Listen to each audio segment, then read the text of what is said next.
day everyone, today I'm discussing about one of the genitourinary disease that includes infection to our urinary tract. But first, let's have the short icebreaker I named Fill Me. So I'm going to flash some words that clues are given. It could be letters and the description. And you have 3 seconds each item. First item, it is located in the pelvis and stores urine produced by the kidneys until it's time to urinate. Bladder, that's correct. It is a bodily response to injury or infection causing redness, swelling, pain, and heat. Inflammation, that's correct. Microorganism that lack a nucleus and other membrane-bound organelle. Bacteria, that's correct. Lastly, the tube that lets urine leave your bladder and your body. Urethra, that's correct. So, those words are connected to our main agenda today, which is the cystitis. First, let's have a short introduction about this disease. So, cystitis is known also as a bladder infection. We have the etymological definition. Cyst is derived from the Greek word kostis that means or referring to a bladder. And also, we have a cyst in our medical term. So, ang cyst is tumutukoy sa bukol or sa bump. Next is the suffix itis, a Greek word used to describe inflammation of an organ. Kaya siya ay bladder inflammation din. Next is we have the real definition. Cystitis refers to the inflammation of the urinary bladder, sabi nga kanina, and anyone can get the cystitis. So, mapabata, matanda, babae, or lalaki is pwede magkaroon ng cystitis.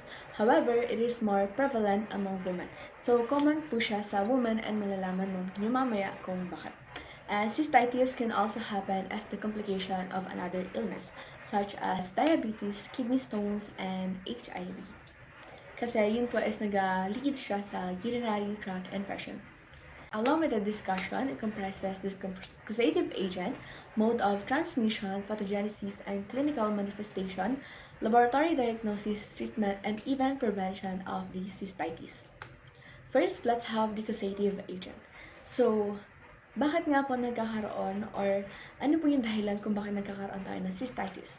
It is caused by the bacteria Escherichia coli and belongs to the genus Escherichia and the family of Enterobacteriaceae. So, ang E. coli is a rod shape and the gram-negative bacillus. Ibig sabihin gram-negative, it has 18 peptidoglycan and a facultative anaerobe. It can survive and with or without oxygen, and it is neutrophilic.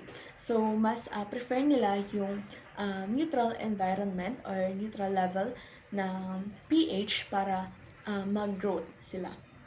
Next is E. coli commonly residing in human intestines and can also be found in contaminated food and water.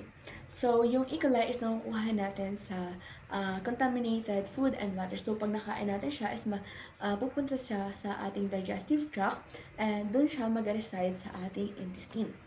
Next is the vast majority of E. coli strains are beneficial and few are pathogenic. So, hindi lahat po ng E. coli or hindi po lahat ng strain, it is can cause the pathogenic or it can cause disease. But E. coli is nakatutulong din para mas mapabilis yung digestion sa ating katawan at para maprotektahan tayo sa mga harmful infectious diseases. And another bacteria can also cause cystitis. This includes the Klebsiella, Staphylococcus, Saprophyticus, Enterococcus, and Proteus mirabilis. So, according to research, ang main culprit lang ng cystitis is the Escherichia coli. Since na-prove po siya na 70 to 95% is ito po yung dahilan niya. Next is we have the types of the cystitis. First is we have the infectious cystitis. Infectious cystitis, ito po is caused by bacteria. Sabi nga po kanina is common po siya sa Escherichia coli. Pero meron din po siyang viral and fungal. Pero less common po siya. So, most common type of cystitis is bacteria wherein it enters the urethra to the bladder. And the viral cystitis is least common. Of course, type po siya ng virus. And the fungal cystitis, it transpires to immunocompromised. So, sa mga individual that has a weaker immunity. Next is the infectious. Ito naman po is a non-bacterial that can cause cystitis. It includes the hemorrhagic cystitis. Ito po, it occur as the complication of the cyclophosphamide and efosfamide. It is nakukuha po natin because of sa mga kadalasan sa mga chemo. Kasi ito, yung mga cyclophosphamide is alkaline agent na nag-produce po siya ng toxin which is called the acrolein. So, yung acrolein po is nag-cause ng damage sa lining ng ating bladder. So, also, ang hemorrhagic cystitis rather, ay ito po yung pagdudugo ng ating bladder. Next is the follicular cystitis. It is the aggregation of the lymphocytes into lymphoid follicles within the mucosa of the bladder. So, dito po is nagkakaroon or nabubuo po yung mga lymphocytes sa ating bladder which is not normal na mag-cause po siya ng inflammation. Next is the eosinophilic cystitis. It is a rare type of bladder inflammation that infiltrating the submucosa due to the glut of eosinophils. Dito naman po is nakakalusot po yung mga white blood cell. Example po is the eosinophils sa ating bladder nag-cause ng inflammation sa ating submucosa. Submucosa is a layer ng ating bladder. Next is interstitial cystitis. It is a form of the chronic cystitis that occur mostly in women. So, dito naman po, kung kanina sa eosinophilic is submucosa lang yung affected, dito naman is the interstitial ay all layers na po ng ating bladder wall. Kaya nagkakaroon po siya ng painful bladder syndrome. Lastly is the polypoid cystitis. It is the bladder develops the polyp-like lesions. Ito po yung mga small bumps na tinatawag na alam natin. So, it is caused because of the interstitial cystitis or yung chronic na malala na po siya ng cystitis and also the long-term catheterization. Ito po yung mga example pictures ng ating different types of cystitis. So, we have the hemorrhagic, yung panunugo ng ating bladder, follicular, eosinophilic, interstitial, and the polypoid. Yun po, kung makikita nyo is may mga bump siya na maliliit. Now, let's have the mode of transmission. Sa mode of transmission, cystitis is not contagious nor transmitted through direct and indirect contact. So, hindi po katulad ng ibang disease na natakal natin, yung cystitis po is hindi po siya nakakahawa and hindi po siya natatransmit person to person. Its cystitis is usually occur because of the bacteria entering our urinary tract through the urethra. So, ito po ay katulad siya ng tetanus na tayo po mismo ang nakakakuha ng bacteria. So, hindi po siya natatransmit, hindi po siya nadadala ng ibang host papunta sa atin, but tayo mismo yung nakakakuha. So, let's move on to the pathogenesis of the cystitis. It begins to the ascending route. It is under, nito is yung urethra. So, na-mention kanina na mas common yung cystitis sa female compared sa male. Since ang urethra ng female is mas maikli and compared sa male. So, ibig sabihin is mas madaling makapasok yung mga bacteria sa ating mga babae compared sa mga lalaki. Once na nakapasok ang bacteria sa ating bladder, magkakaroon na siya ng bacterial adhesion. Ito is yung, kung nakikita nyo, is may mga hairy, that is the fimbriae. Ito yung mag-a-attach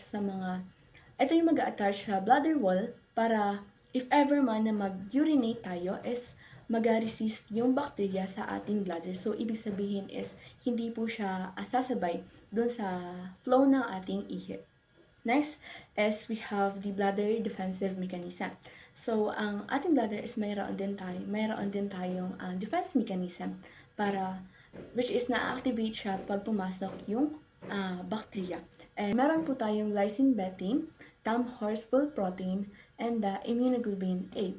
And also, we have the high osmolarity sa ating urine, urea, and the low pH. Ito po is kasama po siya sa ating defensive mechanism na mag-inhibit ng growth development ng isang bacteria, particularly the Escherichia coli.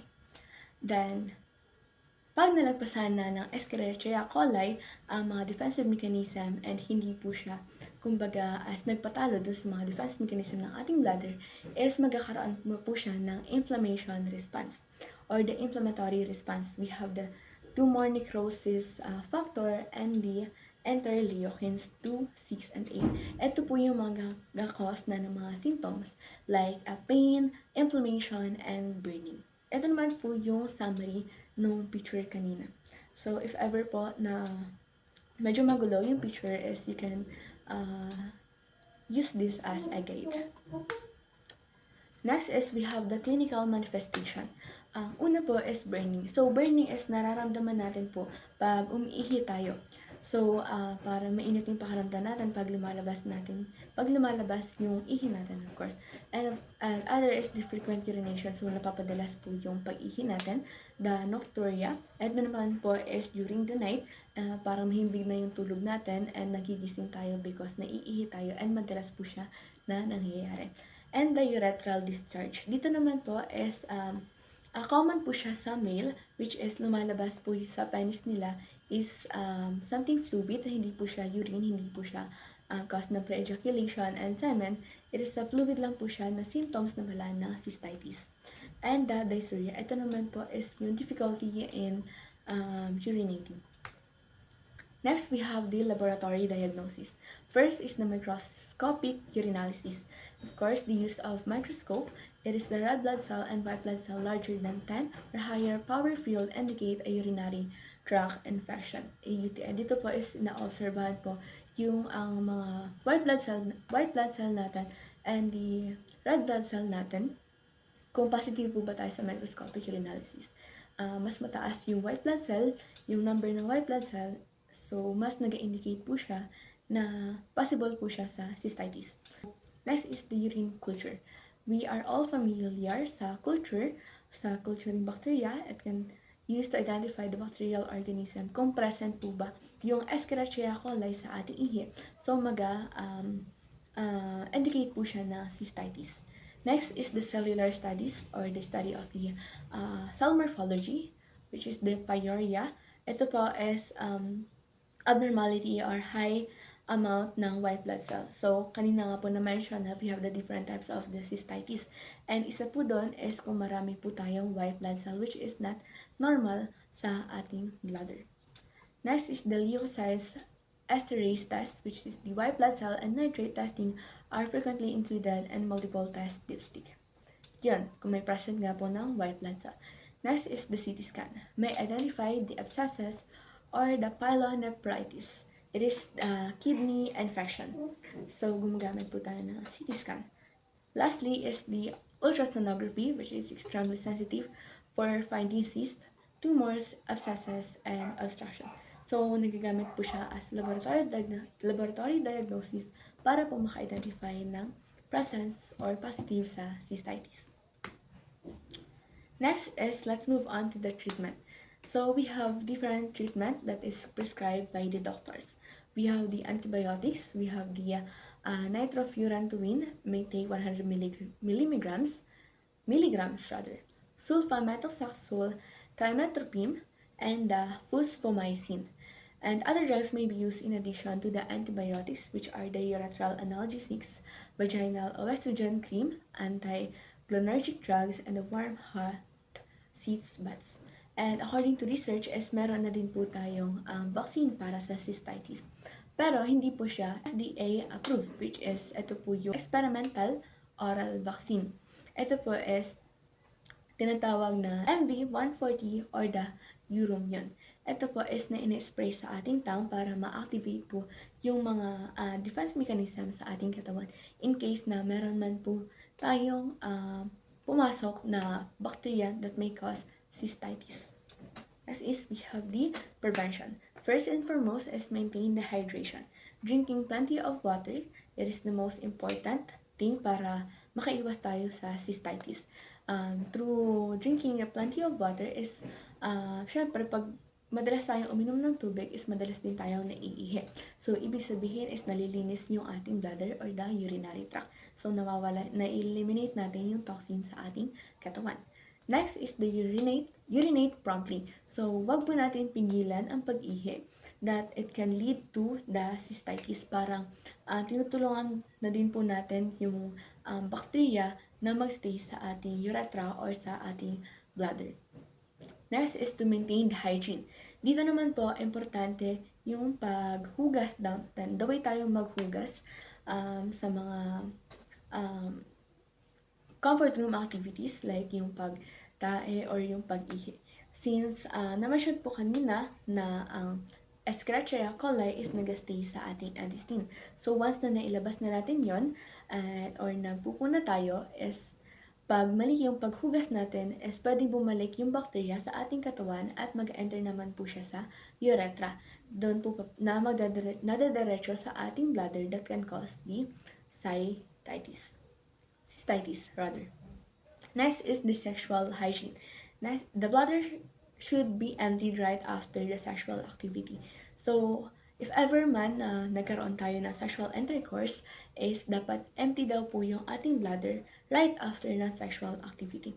Kasi, pag nagkaroon tayo ng sexual intercourse is maaring i-push nito yung mga bacteria sa ating urethra papunta sa ating bladder. So, factor din po siya para mag-cause ng cystitis. Next is the avoid irritation. Dito naman po is na-promote na hindi po tayo gumamit ng mga kung ano-anong feminine products or deodorant sprays or the genital products kasi it can irritate the urethra and can lead to the cystitis or the inflammation of our bladder. Here are my references and thank you.